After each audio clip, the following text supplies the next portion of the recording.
நான் டாக்டர் ராமநாதன் அர்ச்சனா. அன்றைக்கு 21ஆம் தேதி வெள்ளிக்கிழமை ஆகஸ்ட் மாதம் 2026ஆம் ஆண்டு. இன்றைக்கு இந்த கதை முழுக்க முழுக்க முழுக்க தனிப்பட்ட என்னுடைய பர்சனல் விஷயம் மட்டும்தான் கதைக்க போறேன் இன்றைக்கு. ஸோ இதுல விரும்பினாக்கள் மட்டும் பார்க்கலாம். இதுல அரசியல் எதுவும் இல்லை. என்னுடைய தனிப்பட்ட பர்சனல் விடயங்கள் தொடர்பாக சில தெளிவுகளையும் விளக்கங்களையும் கொடுக்கணும்ன்றதுக்காகத்தான் இந்த இது பர்சனல் விடயம்ண்டா கல்யாணம் கட்டின யாரு பிள்ளை பெற்ற யாரு இல்ல. என்னுடைய வழக்கு தொடர்பாக, அதாவது இந்த 31ஆம் தேதி அர்ச்சுனா ராமநாதனுக்கு கோர்ட் ஆஃப் அப்பீல்ல ஒரு வழக்கு கொண்டு இருக்கிறது. அந்த வழக்கு தொடர்பாக பல பேருக்கு அர்ச்சுனா ஏன் ரிசைன் பண்றாருன்னு தெரியல. சும்மா சொல்றாரு. இன்னைக்கு சில முஸ்லிம் சகோதரர்கள் கோல் கூட எடுத்துக்கிட்டா, டாக்டர் சும்மான்னு சொல்றீங்க போறேன். நான் சொன்னேன் இல்ல, அதுக்குரிய பாசிபிலிட்டி இருக்கு, நாங்க அது சம்பந்தமா கதைப்போம். ஆகவே இந்த வீடியோல அது என்ன வழக்கு, வழக்குன்றது உங்களை எல்லாருக்குமே தெரியும். எம்பி போஸ்ட்ல இருந்து இல்லாம பண்ண வழக்கு தான், இல்லாம போக பண்ணுவதற்காக போடப்பட்ட வழக்கு தான் அது. ஆனா அந்த வழக்கை சுத்தி இருக்கிற சில ரியாலிட்டியில நான் உங்களுக்கு சொல்லணும், சரிதானே? நேற்றுக்கு நான் பல கொமெண்ட்களை பார்த்துறான் சிங்கள ஊடகங்கள்ல. முந்த நாள் கதைத்த கதையில இருந்து மக்கள் உங்களை தெரிவு செய்திருக்கிறார்கள். 20,400 சொச்ச விருப்பு வாக்கோட 27,000 கட்சி வாக்கோட மக்கள் உங்களை தெரிவு செய்திருக்கிறார்கள் இந்த பாராளுமன்ற தேர்தலுக்கு போக சொல்லி. ஆகவே நீங்க அப்படி ஒரு தவறான முடிவை உங்களோட இஷ்டத்துக்கு எடுக்க கூடாது. நீங்க போறதா இல்லையான்றத நீங்க உங்களோட இஷ்டத்துக்கு டிசைட் பண்ணக்கூடாது. அது பொதுமக்கள் வாக்கெடுப்பால நீங்க பொதுமக்கள் வாக்கெடுப்பால தான் போகணும். அதாவது பொதுமக்கள் சொல்லணும், அடுத்த முறை தேர்தல்ல நீங்க நின்று நீங்கள் நாமல் ராஜபக்சவுக்கு சப்போர்ட் அண்டு தமிழ் மக்கள் உங்களை தேர்தல்ல இருந்து வெளியேற்ற வேணும். அப்படி போனால்தான் ஒரு உண்மையான தோல்வியே ஒழிய நீங்கள் இப்ப விலத்தி போறது தமிழ் மக்களுடைய, முக்கியமாக என்னுடைய நேசத்துக்கும் பாசத்துக்கும் உயிரான வடக்கு வாழ் மக்கள் உடைய தீர்ப்புக்கு எதிராக, மக்களுடைய தீர்ப்பே மகேஷ் என்ற தீர்ப்பு என்று சொல்லுவார்கள். ஆகவே மக்களுடைய தீர்ப்புக்கு எதிராக நீங்க போகக்கூடாது என்று பல கொமெண்ட்டுகள் சிங்கள ஊடகங்கள், இப்ப நாங்கள் நினைச்சால் தமிழ் ஊடகங்கள்ல இருந்து இப்படி கொமெண்ட் பண்றாங்கன்னு இல்ல, தமிழ் ஊடகங்கள்ல மட்டும் இல்ல, சிங்கள தமிழாக்களுக்கு பெரும்பாலான தெரியும் அர்ச்சுனா ஏன் டிசைன் பண்றாங்க. ஆகவே சிங்கள ஊடகங்கள்லையும் முஸ்லிம் ஊடகங்கள்லையும் பல பேர், இந்த UTVHT என்ற ஒரு ஊடகம் ஒன்று இருக்கிறது, அதுக்கு 38,000 வியூஸ் போயிருக்கிறது. முதலாவது என்னுடைய இவர்களுடைய ஸ்கார்ஃப் அல்லது ஹிஜாப் தொடர்பாக நான் கதைத்த கதையை 38,000 வியூஸ் போயிருக்கிறது. ஆகவே பல ஊடகங்கள்ல பல மக்கள் கேக்குறாங்க, ஏன் போறீங்க, நீங்களா விலத்தி போறீங்க, வழக்கு முடிகிறதுக்கு முன்ன நீங்களா விலத்தி போறீங்க, வழக்கு வரைக்கும் வெயிட் பண்ணலாம் தானே, வழக்கு தோத்தால் அதுக்கு பிறகு சுப்ரீம் கோர்ட்டு போலாம். இப்ப கணக்க லோயஸ் எனக்கு சொன்னவ இது கோர்ட் ஆஃப் அப்பீல்ல தான் இருக்கிறது, மேன்முறையீட்டு நீதிமன்றத்தினால் இந்த வழக்கு நடந்து கொண்டிருக்கிறது. ஆகவே சுப்ரீம் கோர்ட்டு போலாம் தானே டாக்டர், அங்கால இன்னொரு 2 வருஷம் பாராளுமன்றத்தில் இருக்கலாம் தானே, ஏன் அவசரப்பட்டு போறீங்கன்னு சொல்லி. இப்ப என்னடா, நான் இந்த பாராளுமன்றத்துல 5 வருஷம் இருக்கிறதுக்காண்டி வந்தவனும் இல்ல, இந்த பாராளுமன்றத்துல இருந்து கொண்டு எதிர்கட்சியில இருந்து கொண்டு தனியே மக்களுடைய பிரச்சனைகளை கதைக்கிறத தவிர இந்த அறிவு கூடினாக்கள் அடிக்கடி கேட்கறது என்னத்தை புடுங்கினி. சோ அதேல கேட்கல, இந்த அறிவு கூடினதுக்கு திரும்ப திரும்ப விளங்கப்படுத்துறதை விட நோய்வாய்ப்பட்டதுக்கு மருந்து கொடுக்கலாம். அதான் என்னுடைய தியரி. இந்த அறிவு கூடின கேஸுகளுக்கு திரும்ப திரும்ப திரும்ப திரும்ப இந்த விடயங்களை விளங்கப்படுத்தி சொல்லி, ஐயோ அப்பா தலை இடிக்குமா, வாழ்க்கை வருக்குமாடாப்பா. இந்த வீடியோ எடுத்து பாருங்கோ, எத்தனை மனத்தியாலங்கள் இந்த வீடியோக்களை கதைச்சிருப்பேன். அதுக்கு பிறகு நீ என்னது புடிங்கினி என்ன செய்யறது? கடவுளின் படைப்பு ஒரு பெல் டயக்ராம் உங்களுக்கு தெரியும். படிச்சாக்களுக்கு கொஞ்சம் பேருக்கு தெரியும். ஒரு சமூகத்துல எந்த ஒரு விஷயத்தை எடுத்தாப்பதான் பெல் ஷேப்ல தான் இருக்கும். அந்த டிவியேஷன் ரைட் விங்கோ ரைட் லெஃப்ட் விங்கோ வாய்ச்சான்னு சொன்னால் அது அப்நார்மல். ஆகவே இதுல இங்க லெஸ் தேன் -2.5 இருக்கும், 97.5க்கும் அங்காலையும் இருக்கு. நான் சில இதுல கதைக்கிற ஒரு சில பேருக்கு விளங்கும், மற்றவர்களுக்கு விளங்காது. முக்கியமாக நீங்க என்னதை புடிங்கினு சொன்னதுக்கு வாழ்க்கையில் இது விளங்கா. இது 2ஆம் ஆண்டுக்கு மேல படிச்சிருக்காது, சரிதானே? ஆகவே அது கட்டாயம் விளங்காது. அது மாதிரி என்ன பெரிய கவலையும் இல்லை. சோ அப்படியான மனநோயாளிகளுக்கு பதில் சொல்ல வேண்டிய சமூகத்துல இந்த அரசியல் இருக்கிறது சரியான கவலை. நாளைக்கு ஒரு டாக்டரா இருந்துകൊണ്ട്, அம்மா உங்களுக்கு டெங்கு 130 பிளேட்லெட் மேபி ட்ராப் பண்ணும். என்னடா WBC ஆல்ரெடி ட்ராப் பண்ணி கொண்டு இருக்குது, பிளேட்லெட் பயங்கரமா ட்ராப் பண்ணி தான் கூடும். சோ கவனம். ரோட்ல விழுந்து மண்டை உடைஞ்சா பிளட் 80க்கு கீழே குறைஞ்சா ரத்தம் போவலிக்கிற மண்டைக்குள்ள. அவை நீங்க பெட் ரெஸ்ட் எடுக்கிறதா 24 நல்ல மண்டா. ஏன் நீ என்னதை புடிங்கினி அங்க கேட்கலாது. அங்க கேட்டா ஒன்றும் இல்லையம்மா, ஜம்ப் பண்ணி மண்டைய தலையில அடிங்கிட்டு போயிட்டே இருக்க வேண்டியா செத்து துளையண்டு. சரியா?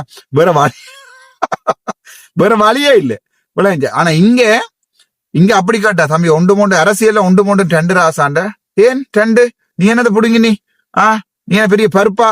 டாக்டர் பேரை தலையில மாட்டிக்கொண்டு ரெண்டா திருப்பி முன்னுக்கு ஸ்டார்ட் பண்ணுவானே. ஒன்று தெரியுமா? ஒன்று அதை அப்படி கையில வச்சுட்டு என்ன ஒரு ஒன்று தெரியுமா? ஒன்று அது பக்கத்துல வச்சுட்டு இப்ப என்னங்கோ ஒன்று ரெண்டு. அப்படித்தான் நாங்கள் அரசியல்ல படிப்பிக்க வேண்டியிருக்கு. அதான் அரசியல் ஒரு முட்டாள்கள் சாம்ராஜ்யம். திரும்ப சொல்றேன் உங்களுக்கு, இந்த தமிழரசு கட்சியில இருக்கிற 100ல 85% பாராளுமன்ற உறுப்பினர்கள் 11 பேரை பற்றி தான் நான் சொல்றேன். பாட்டு முட்டாள்கள். அவ்வளவுதான் கெப்பாசிட்டி. அதுக்கு மேல திங்க் பண்ண இயலாது. லாங் டேர்ம் திங்க் பண்ண மேலாது. திங்க் பண்றவன பைத்தியகாரம் மாதிரி தான் இருக்கும் தமிழரசு கட்சியில. நேற்று நான் இந்த விஷயத்தை சொல்றேன். நான் கொஞ்சம் ஆழமா கதைப்பேன் இந்த வீடியோல. பாராளுமன்றம் போய் கொண்டிருக்கேன். Could be the last day for the parliament, I don't know. But இந்த விஷயத்தை சொல்றேன். நான் கல்முனை வடக்கு வைத்தியசாலையில அந்த பிள்ளைகளை அப்பாயின் பண்ண கூடாண்டு கல்முனையில இருந்து ஒருத்தரை கூட்டிக்கொண்டு கொண்டு போய் சுகாதார அமைச்சரோட கதைச்சு காட்டி அங்க அதுக்குள்ள நிறுத்தி போட்டு இங்க வெளியால பாராளுமன்றத்துல உரையில முஸ்லிம் மக்களுடைய உரிமைகள் பாதுகாக்கப்படும். இங்க ஒரு உருட்டு, அங்க ஒரு உருட்டு. அது ஒரு படு கேவலமான அரசியல். ஏன்னா அங்க இருக்கிற கல்முனை வடக்கு தமிழ் மக்களுக்கு தெரியும், இவனுகள் காய்ச்சி தான் டிரான்ஸ்பர் பண்ணிக்காண்டாவே அவைக்கும் மனதுல பயங்கர புலுகம் குதூகம். ஓகே, நம்மட எம்பிமார் காய்ச்சி தான் டிரான்ஸ்பர் பண்ணிட்டாங்க, கல்முனை தமிழருக்கு சந்தோஷம், வாழ்த்துக்கள். அதே மாதிரி பாத்தீங்கன்னா முஸ்லிம் மக்கள் இந்த சாணக்கியன்ற கதையோ ஸ்ரீநேசன் கதையோ கயந்திரமாட்ட கதையோ கேட்டுக்கொண்டிருக்கிற முஸ்லிம் மக்கள் ஒரு சில பேர் என்ன பேரும் அப்பாடா எப்படி காய்ச்சிட்டாங்க பாத்தீங்கன்னா. நேற்று நான் சிங்களத்துல அமைச்சர் நலிந்த ஜெயஸ் அவர்களுக்கு மிக தெளிவாக சிங்களத்துல நேற்று நான் சொன்னேன் பல விடயங்களை. அவரோட என்னுடைய நல்ல நண்பர், ஆனா பயங்கர நல்ல நண்பர். ஆனால் நேற்றைக்கு நான் நேரடியா சொன்னேன், சரியான நல்ல நண்பர். ஆனா பிழையென்று சொல்ல தெரிஞ்சவன் தான் ஒரு மனிதன். பிழைய சரியென்று நியாயப்படுத்தி கொண்டு கதைக்கிற முட்டாள்கள். நான் கோடீஸ்வரன் சொல்லல, ஸ்ரீநேசன் சொல்லல, என்ன இவரை ஸ்ரீநாத்த சொல்லல, மிச்ச அவரை தவிர்த்து அவர்கள் புத்திசாலிகள், அவர்களை தவிர்ந்த கடும் புத்திசாலிகள், அவர்களை தவிர்ந்த அனைத்து முட்டாள்களுக்கு சொல்றேன், பிழையென்று கதைக்க தெரியாத ஒருத்தன உயிரோடி இருக்குது. அதான் எந்த பாலிசி. ஒரு சமூகத்துல நடக்கிற அநீதியை கண்டு நீ வாய மூடி கொண்டிருப்பீன்றா, நீ தாண்டா மிகப்பெரிய அநீதியை செய்யற அந்த சமூகத்துக்கு. விளங்கலையா உனக்கு? அது உண்ட இனத்தை அழிக்கிறதா இருக்கட்டும், எதிர் இனத்தை அழிக்கிறதா இருக்கட்டும், சிங்களவன் அழிக்கிறதா இருக்கட்டும், ஒருத்தன் பாதிக்கப்படுறான் என்றால் அடே அதை பார்த்து வாயில கதைக்க கூட உங்களை வாயில ஒன்றும் இல்லைன்னா நாங்களா சமூகத்துல மிகப்பெரிய துரோகிகள். உங்களுக்கு விளங்கலையா? அவங்களுக்கு சமூகம் மிகப்பெரிய துரோகி பட்டத்தை களத்துல வச்சு கொண்டு சிரிச்சு கொண்டு விடிய காலம் கிளம்பி பல்லு மினிக்கு முகம் கழுவி உடுப்பு போடுறமே நாங்கள் தான் கேவலம் மானம் கெட்ட ஆக்கள். அதான் என்னுடைய பாலிசி. அது நீ தமிழனுக்கா இருக்கட்டும், சிங்களவனா இருக்கட்டும், முஸ்லிமா இருக்கட்டும், ஒருத்தன் பாதிக்கப்படுறான் என்றால் அதுல பார்த்து கொண்டு இருக்கிறதுக்கு என்னால இயலாது. சின்னல இருந்து அப்படி பழகிட்டு நம்ம ஆக்கள் படிப்பிக்க சின்னல்ல மகாபாரதம் ராமாயணம் நான் கேட்கிறேன். ஏன் நம்ம ராமாயணத்தை தொடங்கினவர் ராமர் நடந்த அநியாயம் ஒருத்திய கொண்டு போய் விருப்பத்துக்கு இல்லாம கொண்டு இலங்கையில வச்சுட்டாங்க. அதற்காக மனைவி என்றதை விட அநியாயம், பெண்களுக்கு எதிரான அப்படி சின்ன சின்ன விஷயத்துல உம்மா உருட்டி என்ன வளர்த்து இப்ப இன்றைக்கு ரோட்ல ஒருத்தன் இன்னொருத்தனுக்கு அடிக்கிறான்டா, அடிக்கிறவனுக்கு போய் அடிக்கிற மென்டாலிட்டியில நான் இருக்கிறேன். சரிதானே? அது எனக்கு ஏன் தடுக்கிற மென்டாலிட்டி இல்ல, அடிக்கிறவனுக்கு அடிக்கிற மென்டாலிட்டியில இருக்கிறேன். அந்த அளவுக்கு ஒருத்தன் பாதிக்கப்படுறது பாக்கைகளை சரியான கவலையா இருக்கு. சரி, விஷயத்துக்கு வருவோம். சோ தமிழக கட்சியில கதை நான் அப்புறம் ஆர்லாக இப்ப இன்னொரு வீடியோல. சோ இந்த வழக்குல இப்ப இருக்கிற நிலைமையில பாத்தீங்கன்னா எல்லாரும் என்ன கேட்கறது, ஏன் போராய். இப்ப இந்த ஊடகங்கள்ல முஸ்லிம் மக்கள் முழுக்க எனக்கு சார்பாக கதைக்கிறதாகவும் அதற்கு எதிராக கதைக்கோணும் சில தமிழன்று சொல்லிக் கொண்டு நீங்க எல்லாம் தமிழாடா, நீங்க எல்லாம் நான் சொல்லவே வேற இது வீடியோக்கள்ல கதைக்கல பக்கத்துல இருந்த கதையை கேட்கிறாங்களே விளங்கும் நினைக்கிறேன். நாங்கெல்லாம் தமிழராடா, ஒரு சிறுபான்மையினம்டா, எங்களை மாதிரியே ஒரு சிறுபான்மையினம். சோ அவனுக்கு அடிக்கிறத பார்த்து கொண்டுக்கிற மேடா, அவங்க அடிக்கிற மேடா அவங்களுக்கு நாங்களாம் வர்றது வாயில தூக்கு போட்டு சாவன்மேடா, தூக்கு போட்டு சாவன். அடே நாங்க இன்றைக்கு அவன்டே ஸ்காஃப கட்டையிலான்னு சொல்லி அவனுக்கு சார்பா கதைச்சாத்தாண்டாப்பா நாளைக்கு குருந்தூர் மலையையும் வெடுக்குநாரி மலையிலையும் புத்தபிக்க இதை கட்டிக்க அவன் சொல்லுவாங்க. இல்ல அவன் தமிழன் வாழ்ந்த இடம், அவன் தமிழற்ற கோயில் இடிக்காதேன்னு 4 பாராளுமன்ற உறுப்பினர் கதைப்பாங்கள்டா. அன்றைக்கு தாண்டா மனசுக்குள்ள வரும் இன உணர்வு. நான் தமிழனாக இருந்தோண்டு ஒரு முஸ்லீமுக்கு சப்போர்ட் பண்றேன், நான் ஒரு முஸ்லீமாக இருந்தோண்டு ஒரு தமிழனுக்கு சப்போர்ட் பண்றேன் இன உணர்வு அன்றைக்கு தான் வரும். சிங்களாம் பௌத்த வியாரைய கொண்டு போர்ஸ்ஃபுல்லா கட்டைக்குள்ள என்ன செய்யறோம் நாங்க முஸ்லிம் மக்கள் பெரும்பாலானாக்கள் ஐயோ நம்மளுக்கு அடி விளைத்தான் என்று ஒரு சில நேரங்கள்ல இருக்கிறோம். பிள்ளை அன்றைக்கு நீங்க கதைப்பீங்களாக இருந்தால் இன்றைக்கு எத்தனையோ ஆயிரம் தமிழ் மக்கள் உங்களுக்கு எதிராக இந்த சிங்கள அநியாயம் நடக்கிற சிங்கள மக்களோ தமிழ் மக்களோ அநியாயம் கேட்கல. எத்தனை தமிழ்ல ஒழுங்கான ப்ரொஃபைல்ல இருக்கிறவன் எத்தனை பேர் சொல்லிக் கொண்டிருக்கிறான் இது பிழை, அவங்களுடைய ஸ்காஃப கலட்ட சொன்னது அல்லது ஹிஜாபா கலட்ட சொன்னது பிழை என்று எத்தனையோ ஆயிரம் பேர் சொல்லிக் கொண்டிருக்காங்க. மத சுதந்திரம்ன்றது அடிப்படை உரிமை. நான் யார கும்புறேன், நான் ஒரு மதம்ன்றதை பிரதிபலிக்கிறது என்னுடைய அடிப்படை உரிமை. நாளைக்கு நான் பொட்டோட இல்ல மாலையோட போய் பாராளுமன்றத்தில் ரெண்டு காய்ச்சாலும் இவன் தடுக்கலாது. சரி, அது என்னுடைய மத சுதந்திரம். நான் 3 பொட்டு இழுத்துட்டு போனா கூட ஒருத்தனும் கதைக்கலாது. சரிதானே? ஆனால் என்ன கவலை என்னென்றால் நாங்கள் இன்னொருத்தனை பாதிக்கப்படுக நாங்கள் ஒரு நாளுமே ஓகே அவங்களுக்கு கதைப்பம் என்று மெனம்பாறையில ஐயோ இந்த சரத்துக்குள்ள ஓனான் வரும் வரைக்கும் எனக்கு சோழி இல்லை, சரத்துக்கு ஓனான் வந்தா அப்புறம் கத்துறது குத்துது குடையுதுன்னு குளர்றது. அப்ப மெட்டவன் பார்த்துட்டு இருப்பாங்க. நாங்கள் அடி வேண்டிய பார்த்துட்டு தான் எத்தனை நீங்க அடி வேண்டிய நாங்களும் பார்த்துட்டு இருப்போம். இதுதான் ஒரு இதுதான் 90% தமிழர், 90% முஸ்லிம்களும் இப்படித்தான், 90% தமிழரும் இப்படித்தான். எங்கண்ட சரத்துக்குள்ள ஓனான் வரும் வரைக்கும் பேசாம இருக்கிறது. என்ன பொறுத்த வரைக்கும் அப்படி இருக்கலாது. சோ அதுகளை நான் கதைக்கிறதுக்கு நான் தனி வீடியோ ஒன்று போறேன். நான் இப்ப கதைக்க வந்த விஷயம் இந்த வழக்கு. அதுல எனக்கு வேறு இதுல சொல்ல வேண்டி வந்த என்றால் பெரும்பாலான முஸ்லிம் சகோதரர்கள், பெரும்பாலான தமிழ் சகோதரர்கள், பெரும்பாலான சிங்கள சகோதரர்கள் சொல்றார்கள் பாராளுமன்றத்தை விட்டுட்டு போகாத, நீ இல்லாத பாராளுமன்றத்தை நாங்கள் பாக்குறதுக்கு வராது. இப்ப கனடால இருந்து கொண்டு வந்து டாக்டர் நீங்க அடுத்து என்ன செய்ய போறீங்க, லைஃப்ல என்ன செய்ய போறீங்க, சாப்பாட்டுக்கு என்ன செய்ய போறீங்க, சாப்பாட்டுக்கு ஏதாவது ஒரு வழி கிடைக்கும் தான். இவ்வளவத்தை உங்களுக்கு தெரியுமா? 2006ஆம் ஆண்டு அப்பா கிளிநொச்சியில பாதை பூட்டிட்டாங்க. அம்மாவை நான் ஜாழ்ப்பாணத்துல இருந்து கிளிநொச்சிக்கு அனுப்பிட்டேன், போங்கோ அப்பாட்ட, இல்லாட்டி நான் சரியா கஷ்டப்பட பாவம் அந்த மனுஷன் நான் கிளிநொச்சிக்கு அனுப்பினால கடைசியா 2008 முள்ளி வாய்க்கால இருந்து சரியா கஷ்டப்பட்டு யாழ்ப்பாணத்துல இருந்திருந்தா தப்பி இருக்குன்னு நினைச்சு சரியா கஷ்டப்பட்டு தான் வந்து இந்தியாவுக்கு வந்து சேர்ந்தது. அப்படி எலும்பு கூட தான் வந்து சேர்ந்த இந்தியாவில் சாப்பாடுகளும் இல்லாம அது நினைக்க சரியான கவலை. அது இன்றுதான் பிள்ளை நான் அப்பாட்ட போங்கோ அனுப்பி போட்டு, அப்பாட்டையும் 2 அண்ணன் மேலிட்ட போங்கன்னு அனுப்பி போட்டு நான் வெளிக்கிட்டு கண்டிக்கு வந்துட்டேன். எனக்கு மெடிசன் இது டென்டல் கிடைச்சபடியா. சோ அம்மா தனியா இருக்க போறான்னு போட்டு தான் அங்கே அனுப்பினான். பட் அது நினைச்சாலும் சரியான கவலை. ஆனால் நான் சொல்றேன் 2006ஆம் ஆண்டு நான் நினைக்கிறேன் டிசம்பர் மாத கால பகுதிகளில் திருவோணமலைக்கு நான் வந்துடுறேன். அங்கேக்குள்ள என்னோட பேக்ல 2 டிராவலிங் பேக் இருந்தது. என்னோட பச்சை கலர் டிராவலிங் பேக் 2 இருந்தது. ஒன்றுக்குள்ள என்னுடைய லயன் காமிக்ஸ், ராணி காமிக்ஸ் புத்தகங்கள் முழுக்க இருந்தது. மற்ற பேக்குக்குள்ள என்னோட A-level புத்தகங்கள் இருந்தது. என்னோட உடுப்பு கூட ஒழுங்கா இருக்கையில் 3 ட்ரௌசரும் 3 ஷர்ட்டும் வேண்டி வச்சு கொண்டுதான் நான் அங்க வந்தேன். ஒரு டவலும் 2-3 ஆண்டு வேறும் 2-3 பெனியனும் வச்சுக்கொண்டேன். அதுவும் 2-3 இருந்தாண்டு எனக்கு டவுட். சரிதானே? அந்த இடத்துக்கு ஒரு ஆளா ஏழையாத்தான் வந்து இறங்கினா திருவோணமலையில. 2008ஆம் ஆண்டு திருப்பி ஜெஃப்னா போய்க்குள்ள பல்சர் 200 பைக்கை வேண்டி கண்டி முழுக்க ஓடி திரிஞ்சு போட்டு அதை வித்து போட்டு காசோட லேப்டாப் பண்ணி கொண்டுதான் 2008ஆம் ஆண்டு ஆகஸ்ட் மாதம் 23ஆம் தேதி மெடிக்கல் ஃபேக்கல்டியில போய் இறங்கினான். புது உடுப்புகளோட தான் போய் இறங்கினான். இன்றைக்கு 2026ஆம் ஆண்டு ஒரு பாராளுமன்ற உறுப்பினரா ரிசைன் பண்றதுக்கு ரெடியா இருக்கிறேன், ஒரு மருத்துவரா. அவே நாளைக்கு சாப்பிடறதுக்கு என்ன வழி என்று எனக்கு தேவையில்லை. ஏதாவது ஒரு வழி இருக்கு. தாராளமாக சொத்துக்கள் இருக்கிறது, தாராளமாக அம்மா அப்பா விட்டு போன சொத்துக்கள் இருக்கிறது. ஈவன் பெரிய விழாவில் போய் தோட்டம் செய்யறாண்டாலும் எனக்கு பெரிய வேலை இல்லை. ஆனால் எனக்கு சில படிப்புகள் இருக்கிறது, பிரைவேட்லையும் வேலை செய்யலாம். கவர்மெண்ட்டும் சொல்லுது இப்ப திருப்பி வர சொல்லி, அமைச்சர் நலிந்த ஜெயச சொல்லியிருக்கார் திருப்பி வர சொல்லி, திருப்பி வந்து உண்ட பழைய அப்பாயின்மெண்ட் எல்லாத்தையும் விடு என்று சொல்லியும் அமைச்சர் நலிந்த ஜெயச சொல்லி இருக்கிறார். ஆகவே என்னால மறுபடியும் போய் கூட என்னால வேலை செய்யக்கூடியா இருக்கு. ஆனால் இன்றைக்கு நான் இதை விட்டுட்டு போறேன் என்றது வந்து என்னுடைய தனிப்பட்ட விருப்பம் இல்லை. மிக பிரதானமான காரணம் 2.5 வருடத்துல நான் இந்த போஸ்டை வந்து கௌசல்யாவுக்கு கொடுக்குறேன்னு நான் சொன்னேன். என்றால் இன்னொரு நேர்மையான அரசியல்வாதியை உலகத்துக்கு காட்ட வேண்டும் என்பதுதான் என்னுடைய மிக பிரதானமான காரணமாக இருந்தது. அதுக்கு 1000 பேர் 1000 சொன்னாலும் இப்ப கௌசல்யா நரேந்திரன் இல்ல 2வது மயூரன் என்றா நான் சுப்ரீம் கோர்ட் வரைக்கும் போய் 2 வருஷம் நின்றுப்பேன் எக்ஸ்ட்ராவா. உங்களுக்கு அது விளங்குதா? நான் சொல்றது விளங்குதா விளங்கலையோ நான் தெரியல, திரும்ப சொல்றேன். 2வது லிஸ்ட்ல மயூரன் இருந்தால் மயூரன்கிட்ட நான் இந்த MP போஸ்டர் செத்தாலும் கொடுத்திருக்க மாட்டேன். நான் இந்த வழக்கு முடியும் வரைக்கும் நின்றுப்பேன். வழக்கு முடிஞ்சா பிறகு என்ன எவிக் பண்ணி இருப்பினும், எவிக் பண்ணினா பிறகு ஃபண்டமெண்டல் ரைட் அடிச்சிருப்பேன் சுப்ரீம் கோர்ட்ல. அந்த வழக்கு எடுக்கிறதுக்கு 2-3 மாதம் ஆகும். அதுல திருப்பி சப்மிஷன்ஸ் நடந்து அதுல இன்டர்பிரிட்டேஷன் ஈவன் ஒரு இப்ப எங்களுடைய வழக்கு போடப்பட்டது வந்து அரசியலமைப்பு சட்டத்தின்படி பிழை என்கிற அடிப்படையில தான் என்னுடைய வழக்கு போடப்பட்டது. அந்த அரசியலமைப்பு சட்டம் சொல்லுகிறது ஒரு பப்ளிக் ஆபீசர் அல்லது வந்து ஒரு அரசாங்க உத்தியோகத்தர் அல்லது பப்ளிக் ஆபீசர் தன்னுடைய வேலையில இருக்கின்ற சந்தர்ப்பத்துல பாராளுமன்றத்துக்கோ அல்லது வேற இந்த தேர்தலுக்கும் போகக்கூடாது என்பதுதான் அந்த என்னுடைய வழக்கு. சரிதானே? ஆனா உங்களுக்கு நல்லாவே தெரியும், சரியா, நல்லாவே தெரியும். அந்த நேரத்துல நான் பப்ளிக் ஆபீசரா இல்லையாண்டு 2024 செப்டம்பர் மாதம் எல்லாம் டேட் அப்படியே பாடமாயிட்டு 26 ஜெயிலுக்கு போறேன். 29 இவர்கள் என்ன இன்டர்டிக் பண்ணுகிறார்கள் வித்தவுட் பே, சம்பளம் இல்லாம இன்டர்டிக் பண்ணுகிறார்கள். 2024 செப்டம்பர் மாதம் 29 அந்த நேரம் இன்டர்டிக் பண்ணைகள்ல நான் சிறைக்கு இல்லை. ஆகவே இன்டர்டிக் பண்ணின லெட்டரை நான் அக்செப்ட் பண்ணவும் இல்லை.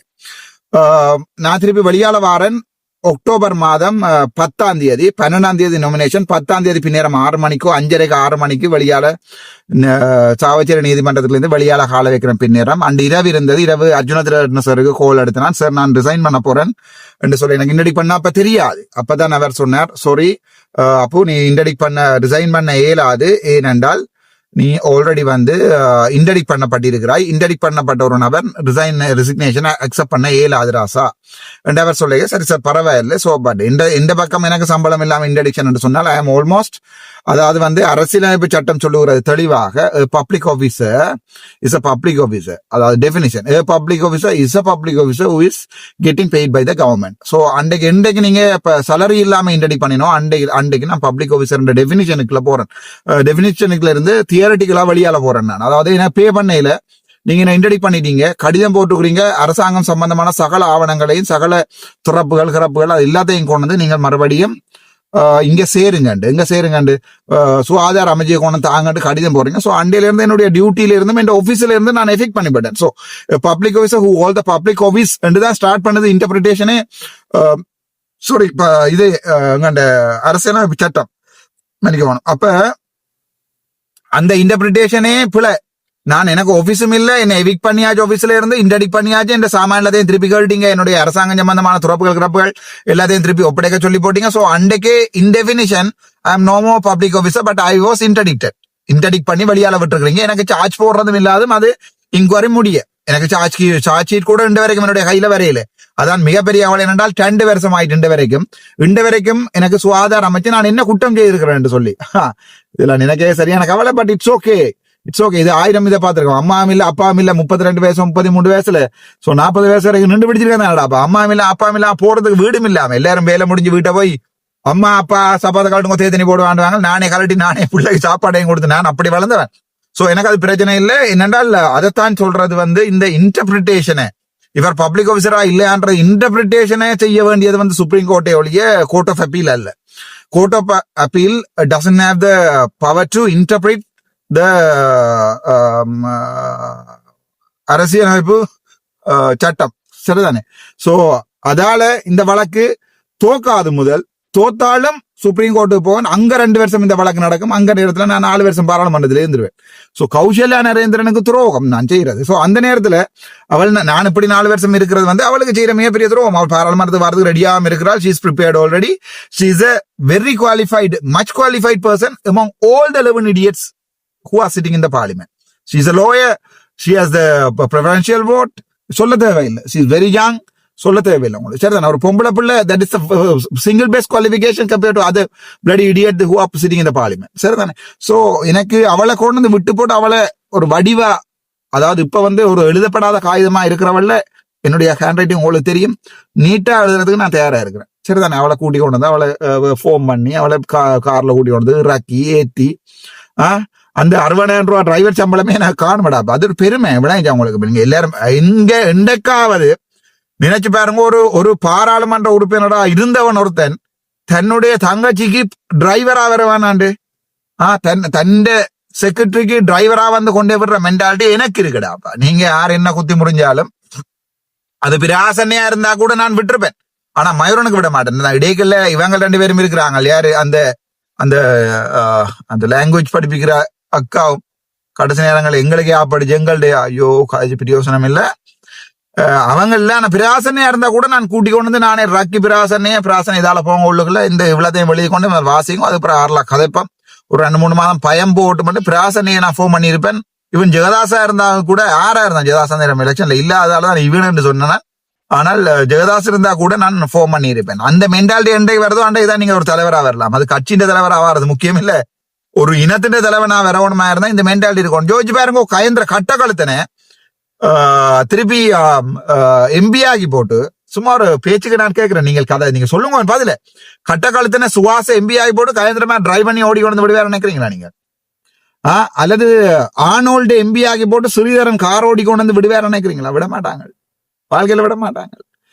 அவளுக்கும் அந்த ஆசை இல்லை எம்பி ஆகணும், எனக்கும் அந்த ஆசை இல்லை இந்த எம்பியா தொடர்ந்து இருக்க வேணும். அதுதான் இந்த 1000 ரீசன் சொல்லப்பட்டாலும் மிகப்பெரிய ரீசன் அவளுக்கு. நான் எனக்கு உங்களுக்கு டவுட்டா சென்ட்ரல் காலேஜுக்கு வெளியால இருக்கிற வெளியால வந்து அன்றைக்கு ரிசல்ட் அண்டினா பிறகு எத்தனை எம்பி என்று 2 எம்பின்னு சொன்னான். இந்த அவள் பக்கத்தில் இருக்கிறாள் 2வது ரேங்க், நான் 2.5 வருஷம் அவள் 2.5 வருஷம் டவுட்டா நீங்க போய் பார்க்கலாம். ஆனால் இதுல ஒரு தந்திரோபாய நகர்வு தான் நான் இந்த இதுல இருந்து ரிசைன் பண்றேன். ஏன்னா இந்த வழக்கு தொடர்ந்து இருக்குமாக இருந்தா சரிதானே, இந்த வழக்கு தொடர்ந்து இருக்குமாக இருந்தா அந்த வழக்குல நான் தொடர்ந்து சுப்ரீம் கோர்ட்டுக்கும் போய் தோப்பனாக இருந்தால், இப்ப உங்களுக்கு தெரியும் சுப்ரீம் கோர்ட்ல அரசாங்கம் வந்து சீஃப் ஜஸ்டிஸ மாத்துறதுக்கு வந்து விடாம பயங்கரமாக பார் அசோசியேஷனோட, அதாவது பார் அசோசியேஷன் என்ன, ஒட்டுமொத்த சட்டத்தரணிகளுடைய சங்கத்தோடையும் மோதுறதுக்கு தயாரா இருக்கிறது. அவங்க ஒரு நாள் ஸ்ட்ரைக் அடிச்சாங்க என்றால் இலங்கை முழுக்க குழம்பும். ஒரு நாள் இலங்கையில் இருக்கிற ஒரு கோர்ட்ஸும் வேலையாட்டு நிலைமையை யோசிச்சு பாருங்கடா, லோயஸ் இல்லாம என்ன வேலை இருது விளையாங்க. ஒரு நாள் ஃபுல் பாரம் ஸ்ட்ரைக் என்றால் இலங்கை ஒட்டுமொத்த இலங்கை ஸ்ட்ரைக் என்றால் ஒரு நாளோட ஜனாதிபதி மாயில வச்சோன்னு இருப்பார். ஒன்றுமே செய்யலாடாப்பா, ஒன்றுமே செய்யலாது. ஆகவே அந்த மிகப்பெரிய ஒரு நிலைமைக்கு போகக்கூடாது என்று நான் நினைக்கிறேன். அப்படின்னா நாடு குழம்பும். ஆனா ஜோதிச்சு பாருங்க, அந்த மாத்த நினைக்கிற அரசாங்கம் அது பிறகு இவ்வளவு 2 வருஷம் நான் இலங்கை அரசாங்கத்துக்கு காய்ச்சால அரசாங்கம் சும்மா இருக்குமா நான் கேட்கறது மட்டும் பதில் சரிதானே. அரசாங்கம் சும்மா இருக்குமோ? இல்ல, ஒரு நாளும் இருக்காது. ஆகவே that is not possible. Supreme கோர்ட்லயும் வந்து தோப்பனாக இருந்தால் 10 இயர்ஸுக்கு எனக்கு எலெக்ஷன் கேட்கல. அது மாநசபை எலெக்ஷனும் இல்ல, அங்கால திருப்பி ஒரு பார்லிமெண்ட்டும் இல்ல, திருப்பி ஒரு பார்லிமெண்ட்டும் இல்ல. அவன் பெர்மனண்டா டாக்டரா போய் வேலை செய்யறத தவிர எனக்கு வேற எந்த வழியும் இல்லை. அதாலதான் இது எல்லாத்தையும் திங்க் பண்ணித்தான் நான் இதுல நான் வெளிப்படையாவே சொல்றேன். மெட்டாக்கள் என்றால் நைஸா அடிச்சிருப்பாங்க கேம் சரிதானே. நான் வெளிப்படையாவே சொல்றேன் உங்களுக்கு, என்னடா எந்த சனத்துக்கு விளங்கணும் நான் ஏன் ரிசைன் பண்றேன், எந்த இனத்துக்கு எனக்கு வாக்கு போட்ட எனக்கு அன்றைக்கு போய் அர்ச்சுனா டாக்டருக்கு போடுவோம் போய் ஊசின்ற படத்தை தேடி கீறிட்டு வந்த ஒவ்வொருத்தனுக்கும் கவலையா இருக்கு டாக்டர் போறாரு விளங்க அவங்களுக்கு. அதால அவங்களுக்கு விளங்கணும் ஏன் நான் போறேன். நான் போயிடறேன், நான் எந்த இனத்தை விட்டு வாழ்க்கையில போக மாட்டேன். நீங்க அடிச்சு புதைச்சால் மடா இந்த இனத்தின் மனசுல நான் இருப்பேன். உங்களுக்கு விழாலம் தெரியும், சிங்கள தமிழ் வேறுபாடுன்றது வந்து மனசுல பல பேருக்கு அடியில இருந்து புதஞ்ச வந்த வரலாற்றோட பாக்கைகள்ல அடியில இருந்து புதஞ்ச ஒரு வெண்மம். ஒரு ஒற்றை தமிழனா அதை இல்லாம பண்ணிருக்கேன். உங்களுக்கு இன்றைக்கு ரிசாத் பதிகிட்ட போய் கேளுங்க, அர்ச்சுனா பேர் இன்றைக்கு போய் கேளுங்க, ரவு ஹக்கீமிட்ட இன்றைக்கு போய் நீங்க கேளுங்க, தாய் ரம்பிட்டு இன்றைக்கு போய் கேளுங்க, முஜிபுர் ராவ் மாட்ட இன்றைக்கு போய் கேளுங்க, எனக்கு பின்னால இருக்கிற உதுமாலை பேம்பிட்டு. நான் அவையிட்ட தான் சொல்றேன், எனக்கு இந்த ஓட்டு இல்லைன்னு. எனக்கு வடக்குமானம் உங்களுக்கு சொல்ல ஒரு கதை உண்டு. வடக்கு மாநிலத்துல ஜாழ்ப்பாணத்துல இருக்கிறது வந்து ஆக 3000 கிட்ட தான் முஸ்லிம்கள். 98% 1% மக்கள் ஜாழ்ப்பாணத்துல தமிழரடாப்பா விளைஞ்சா. உங்களுக்கு நான் என்ன செஞ்சிருக்கணும் தெரியுமா? பட்ட இனவாதம் காய்ச்சிருக்கணும். என்னுடைய ஓட்டு எடுக்கணுமா இருந்தால், முழு ஓட்டும் எடுக்க வேணுமாக இருந்தால் பட்ட இனவாதம் காய்ச்சிருக்கணும். எனக்கு அந்த ஓட்டு தேவையில்லை. அப்படி ஒரு சனம் சின்ன பிள்ளைகள்ல இருந்து போட்டிருந்த உடுப்ப கலட்டு நீ நாளைக்கு எப்படி இருக்கும்? எங்களுக்கு யாராவது சொன்னா நீ நாளைக்கு பொட்டு வைக்க கூடாது, கையில நூல் கட்டக்கூடாதுன்னு எங்களுக்கு யாராவது சொன்னா எப்படி இருக்கும்னு யோசிப்பார். நாளைக்கு நீ கோயிலுக்கு போயிடாது, திருநூறு பூசி கொண்டு கோயில் ஹாஸ்பிட்டலுக்கு வரையலாது, மத அடையாளங்கள் இருக்கக்கூடாது, அது வந்து ஒரு டிஸ்கிரிமினேஷன் ஆயிருக்கும் பேஷன்ஸ் கேர்ல என்று சொல்லி ஒரு சேக்குலர் கொண்டு வந்தா எப்படி இருக்கும் எங்களுக்கு? ஆகவே சேக்குலரை பற்றி கதைக்கிற இந்த கோடீஸ்வரனா இருக்கட்டும், அண்ணன் கோடீஸ்வரனா இருக்கட்டும், அல்லது தம்பி சாணக்கியனா இருக்கட்டும், மனத்துக்கு நீங்க துரோகம் செய்யறடா. அவ்வளவுதான். என்ன தெரியும் எங்கட மனத்துக்கு நீங்க என்ன செய்யறீங்க? இதுல வாழ்றீங்க, இதுல ஓட் கேக்குறீங்க, இதுல ஓட்டு சேர்க்கிறீங்க. நான் ஓட்டை இழக்கிறேன், ஆனா மக்கள்கிட்ட மனசுக்கு போறேன். அதான் எனக்கும் உங்களுக்கும் உள்ள வித்தியாசம். அடிக்கடி கடைசி நாள் இதை சொல்றேன். இதுல நான் பேரை சொல்லல, இந்த 11 பேர்ல சில பேர் வந்து சொல்லுவீங்கன்னா, டாக்டர் உங்களுக்கு முந்தி பயங்கர மரியாதை இருந்தது, இப்ப உங்களோட மரியாதை எல்லாம் கிழிஞ்சு போயிட்டுது, உங்களுக்கு இப்ப ஓட் வராது டாக்டர். யார் சொல்றது? இந்த 11 பேர். அதுல கோடீஸ்வரன் வந்து சொல்லுவார், டாக்டர் சுமந்திரன் தான் முதலமைச்சர் வருவார். நான் சரி, என்ன சந்தோஷம். இப்ப என்னண்டா, நான் விழாலம் இதை சொல்லல, நான் சொல்றேன். இன்றைக்கு கோடீஸ்வரன் அண்ணன், ஸ்ரீநாத் அண்ணன், மற்ற யாரு ஸ்ரீநேசன் அண்ணன் போய் ஒருக்கா மட்டக்களப்புல கேட்கணும், அர்ச்சுனா ராமநாதன் எப்படி என்று. உண்மையான தமிழன்கிட்ட எங்க கேட்கணும், உண்மையான முஸ்லீம்கிட்ட எங்க கேட்கணும். சில பச்சோந்திகள்கிட்ட நான் கேட்கறது விரும்புறேன். சில பச்சோந்தி தமிழனும் பச்சோந்தி மற்ற இனங்கள்ல இருக்கிறவன்ட்ட பற்றியும் என கதையில உண்மையான தமிழ் பைக்கலும் அர்ச்சனா ராமனான் அப்படின்னு இன்றைக்கும் பேச சொல்லுவாங்க. நாங்கள் ஒரு மருத்துவரா படிச்சு ஒரு உயிரை காப்பாற்றணும் படிச்சாக்கள் நாங்கள் ஒரு உயிரை அழிக்கணும் படிச்சாள் இல்ல, சிறைக்குள்ள போடணும் படிச்சாள் இல்ல. பட் அதுக்கும் படிக்கிறதுக்கு ட்ரை பண்ணினாங்க, சரி வரையில. அங்க வந்தாலே இந்த 3 அகாடமிக் கரியர் 3 4 5க்கு மேல பறந்துட்டு பிஎஸ்டி தீசிஸ் மலைக்கணும்னா பரவாயில்ல. இந்த 40 வயசுல கடவுள் படிக்கிறது காணுமன் நிப்பாட்டிகார். அந்த விஷயத்துல சந்தோஷம். ஆகவே நான் போறதுக்குரிய முக்கியமான காரணம் இதுதான். வேற எந்த காரணமும் இல்லை நான் போறதுக்கு. ஆனால் மாகாண சபை இருக்கு. நான் இதுல ரிசைன் பண்ணிட்டேன் என்றால் மாகாண சபை எனக்கு இருக்குது. அதுக்கப்புறம் இன்னொரு எக்ஸ்ட்ரா வழக்கொண்ட போட வேண்டி இருக்கும். அந்த வழக்குக்கு எனக்கு ஒரு 10-20 லட்சம் ரூபாய் தேவைப்படும். அதை இந்த சனம் தருமன்னு நினைக்கிறேன். இன்னொரு மிகப்பெரிய வழக்கொண்டு, ஃபேமஸான வழக்கொண்டு நான் போடுறதுக்கு இருக்கிறேன். இந்த பாராளுமன்ற பதவியிலிருந்து விலத்தி போன பிறகு ஒரு மிக முக்கியமான கடுமையான ஒரு வழக்கொண்டு விழும் அரசாங்கத்துக்கு எதிராக. நான் அதை வெயிட் பண்ணி கொண்டு இருக்கிறேன். அந்த வழக்குக்கு சுப்ரீம் கோர்ட்ல தான் அது போட வேணும். ஃபண்டமெண்டல் ரைட் பெட்டிஷன் உண்டு, FR உண்டு. நான் அதை போடுவேன் கட்டாயம். அதே நேரத்துல பாத்தீங்கன்னு சொன்னால் நான் போறதுக்குரிய முக்கியமான காரத்தையும் நான் கடைசி நாள் வாரன் பாராளுமன்ற கடைசி நாள் சொல்லக்கூடாது, அப்படி செத்து போயிடுவோம்னு சொல்லுவாங்க. இதான் கடைசி நாள். இனிமே வேற ஒரு பாராளுமன்ற உறுப்பினராக பெரும்பாலும் இது ஒரு கடைசி மொமெண்டா இருக்கலாம். அப்படி உறுப்பினராக காருக்குள்ள வர்றது. ஐயா இந்த கதை தருவாங்க ப்ளீஸ். அவனாலே சிரிக்கிறார்கள். ஹாய் பிவைடி. I'm here. Open all windows. Okay. Hi BYD. You can tell me. Close all windows. Okay. பாராளுமன்றத்துக்கு போறது இப்படித்தான் இருக்கு. பாராளுமன்ற உறுப்பினரா கடைசி ஞாபகங்களை அதை இந்த யூடியூப்ல ஏற்றி வைக்கிறாரு. எனக்கு சரியான சந்தோஷம். பாராளுமன்றத்துக்குள்ள சொந்தமா டிரைவ் பண்ணி போற பாராளுமன்ற உறுப்பினர்கள் ஒரு ஆள் 2 பேர்ல நானும் ஒரு ஆள். மிச்சம் எல்லாரும் டிரைவர்ஸோட தான் வருவினோம், பெரிய பருப்புகள் மாதிரி. ஆனால் நான் ஒரு நாளுமே டிரைவரோட போனதில்லை. சொந்தமா இப்படித்தான் இருக்கேன். பாராளுமன்றம் பார்த்துக்கொள்ளுங்க. எத்தனையோ தரம் உங்களுக்கு காட்டி இருக்கிறேன். பட் ஒரு பாராளுமன்ற உறுப்பினராக என்னுடைய கடைசி உறுப்பினராக என்னுடைய வாரக்கிழமை வரலாம் விரும்பினா, ஆனா பெரும்பாலும் ரிசைன் பண்ண நினைக்கிறேன். கடைசி நாள் இப்படித்தான் இருக்கும். இந்த ஃபீலிங்கை நான் நினைக்கிறேன் இந்த வரலாற்றுல உங்களுக்கு யாருமே தரையில நினைக்கிறேன். பாராளுமன்றத்துக்குள்ள போய்களை இப்படித்தான் இருக்குமாண்டு வடிவா வச்சுக்கொள்ளுங்க. இவ்வளவு இருந்தாண்டா பாராளுமன்றம். இந்த ஆணிக்கு தாண்டா குத்தி குளறி பார்லிமெண்ட் எம்பி ஆகிறவன் 20-30 வருஷம் எலெக்ஷன் கேட்டவனும் இருக்கிறான். சாம் வரைக்கும் எலெக்ஷன் கேட்கிறவனும் இருக்கிறான். எங்களுக்கு 2 வருஷம் காணும். வந்தோம், ஃபன் எடுத்தோம், போனோம். அற்ற எழும்பினா உச்சா போற அளவுக்கு இருந்தால் அது போதும். இதுல வந்தீங்கன்னா 2 இடப்பக்கம் வலப்பக்கம் திரும்பலாம். இடப்பக்கம் மெம்பர்ஸ் மட்டும்தான் திரும்பலாம். இதுல உங்களுக்கு முன்னே தெரியும் பாருங்க, அவடத்துல அந்த கொடியோட ஒரு சின்ன இதுல அதுக்குள்ள அப்படியே போய் பிரசிடென்ட் பிரைம் மினிஸ்டர் ஆக்கள் போய் அதுல இறங்குவினோம். பட் நாங்கள் எம்பிஎஸ் இதால போய் இதுல கார் பார்க்கலண்டா கார் பார்க்கல போகலாம். இதுக்குள்ளே முறை ஸ்பீடா போகுது. KX 76-89 பயங்கர ஸ்பீடா போகுது. இப்ப போகுது 42ல போகுதால். சரி, இதால நேரம் வந்தீங்கன்னு சொன்னால் இதுல கௌசல்யா நிரந்தரம் பார்த்து கொள்ளுங்கம்மா. சில நேரம் நீங்க தான் ஓடி வர வேண்டிய சில நேரங்கள்ல அதுல போய் அந்த கார் போற இடத்துல பாத்தீங்கன்னா அதுக்குள்ளதான் போய் எம்பி மேன் இறங்குறது. பட் இதுல பார்லிமெண்ட் நாங்களே ஓடி வர கார்களை நாங்களே பார்க் பண்றதுக்கு இதுல எங்களோட பார்லிமெண்ட் கார் பார்க் இருக்கிறது. இதுக்குள்ள வந்தா இதுதான் எங்களோட கார் பார்க். சரிதானே? இதுல நாங்க எனக்கு வளமையான இடம். இதுல இப்படியே பார்க் பண்றதுதான். இதுதான் கடைசி நாளா இருக்கும் நினைக்கிறேன். சந்தோஷம். நாங்கள் 2029 எங்க போய் நிக்கிறோமோ தெரியாது, யாரோட நின்று எலெக்ஷன் கேட்கிறோமோ தெரியாது. தமிழ் மக்களுக்கு தேவையா தமிழ் மக்கள் இந்த மாகாண சபையில தீர்மானிக்கட்டும். நன்றி, வணக்கம். டாக்டர்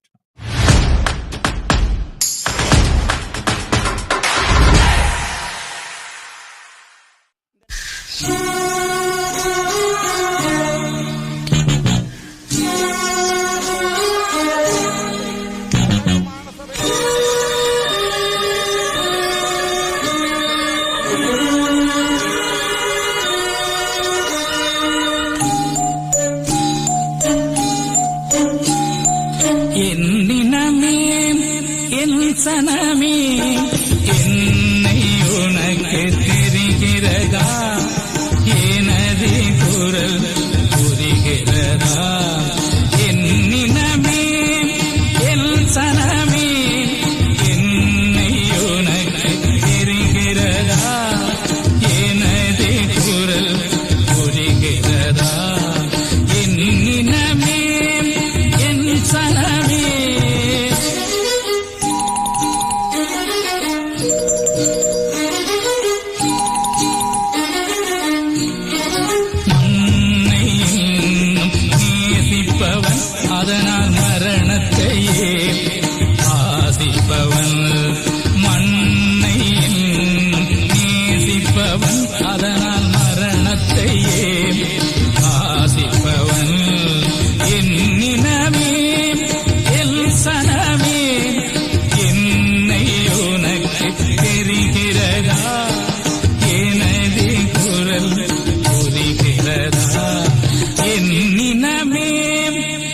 என் சனமே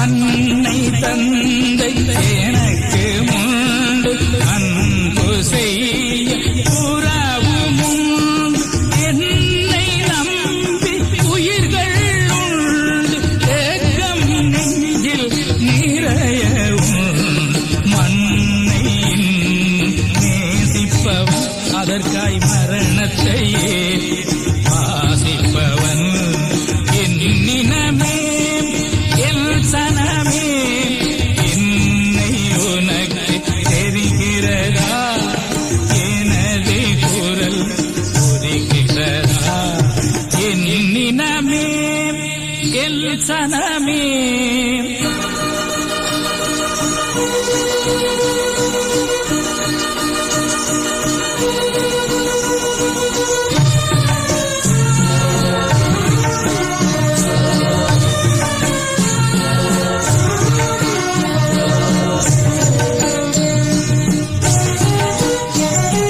பாசறை நான் புகுந்த இடம் பதுங்கு கூடி உறங்குமிடம் தேச நலன் எனது கடன் தேன் தமிழே எனது திடன் அதனால் மண்ணை நேசிப்பவன் அதற்காய் மரணத்தையே ஆசிப்பவன் என் நினமே என் சனமே என்னை உனக்கு தெரிகிறதா எனது குரல் புரிகிறதா என் நினமே என் சனமே